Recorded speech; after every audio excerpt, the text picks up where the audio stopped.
est puissant pourquoi? Pour tuer. Mais de toute façon, on est puissant pour tuer, mais pendant ce temps-là, il vaudrait mieux qu'on soit puissant pour développer la fraternité, l'amour. Ça, ce serait plus intelligent quand même que de développer, ça coûterait moins cher en plus, que de développer cette espèce de posture irrationnelle où on se donne la mort, alors qu'en fait, la vie est négligée. On fait des programmes vers la Lune qui coûtent la peau des fesses, comme on dit. En fait, moi, je dirais, avec une partie de cet argent, reboisons le Sahel, purifions les mers, il y a des choses intelligentes, des choses intelligentes à faire avec l'argent que d'aller simplement visiter un caillou. Donc on prend le pari de faire coexister dans un même colloque beaucoup de gens qui s'interrogent de manière très différente, avec des regards assez différents sur la planète, ses écosystèmes, les enjeux sociétaux, l'éducation par exemple, la santé. On a aussi fait le pari de faire venir des grandes entreprises qui se disent se préoccuper d'écologie et de développement durable. Alors, j'allais dire peut-être ce qui serait intéressant par rapport à cette diversité de regards que nous avons fait le pari de mettre ensemble pour éventuellement soit faire émerger des contradictions, soit faire émerger des convergences et peut-être des passerelles entre tous ces univers.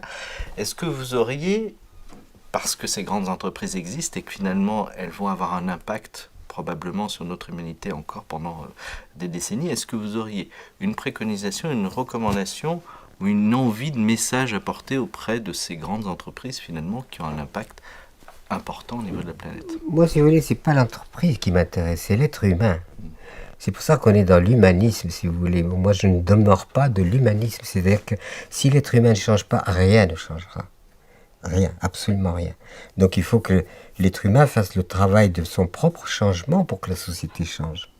Mais on peut parfaitement bouffer bio et exploiter son prochain. C'est pas incompatible du tout.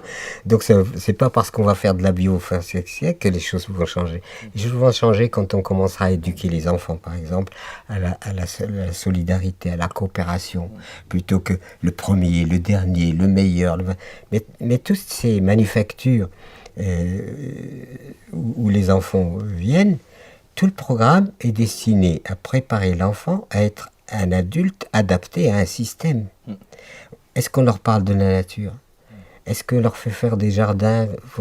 Est-ce qu'on développe leurs mains? Ils sont maintenant ils sont complètement obnubilés par l'informatique, enfin le machin informatique, le numérique, etc. Ils les éloignent de la nature. Complètement dans un monde virtuel.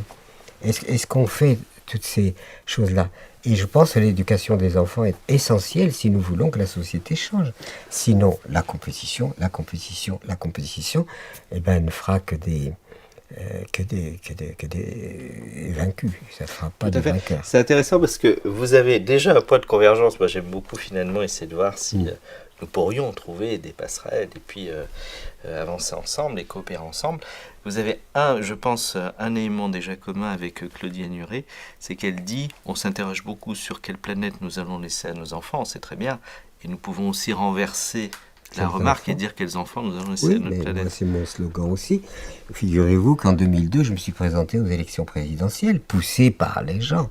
Mais je n'avais aucune vocation à rentrer dans la politique. Mais les gens, mon entourage, les amis disaient tu as des choses à déclarer. Donc je me suis présenté en 2002 aux élections présidentielles. Voilà.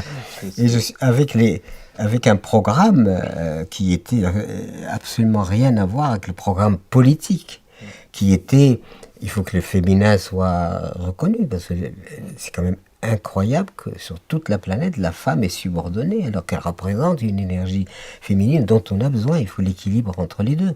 Je vous ai parlé de l'éducation qui n'est pas bonne. On éduque l'enfant déjà à voir l'autre comme le rival, dès tout petit, sous prétexte d'arriver à avoir un métier, une profession, machin compliqué.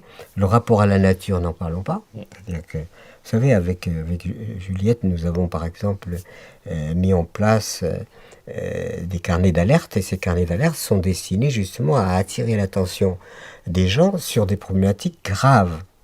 la faim dans le monde, la problématique de l'eau, la problématique de la finance et la problématique des semences. Par la perversion des OGM, de toutes les mécaniques qui sont mises en place par les gens qui veulent gagner de l'argent au détriment de tout. Donc le problème aujourd'hui, c'est que les gens, il faut qu'ils se réveillent.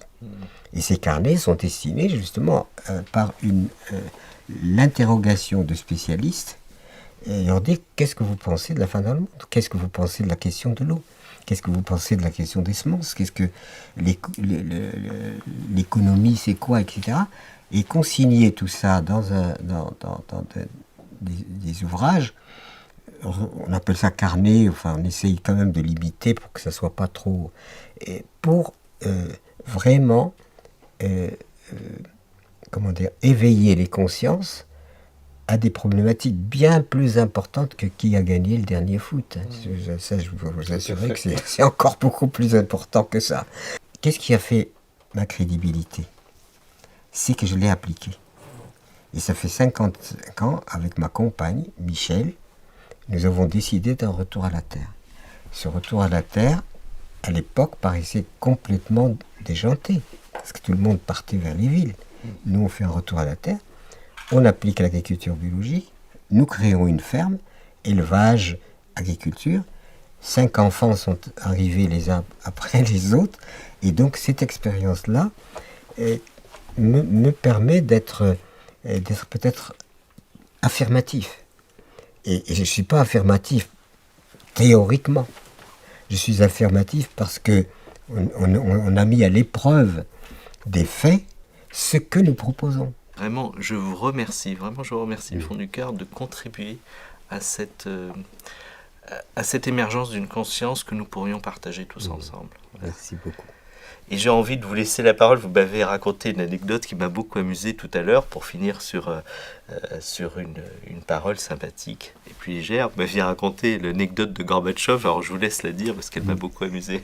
Un jour, il y a une planète de l'espace l'espace infini, elle surgit de l'espace, elle rencontre la planète Terre, elle la regarde, elle la renifle, enfin, etc. Elle lui dit, mais ma pauvre, qu'est-ce que tu es mal foutu, tu sens pas bon, tu es toute dépenaillée, mais qu'est-ce qui t'arrive? Et elle lui dit, mais ne m'en parle pas, j'ai attrapé l'humanité. Ah, tu l'as attrapé aussi. Moi aussi je l'ai attrapé, je m'en suis guéri, et maintenant tout va bien. Merci beaucoup Pierre, au plaisir de vous retrouver au colloque les 20 et 21 mars 2020. Merci infiniment, merci à vous, merci de votre accueil.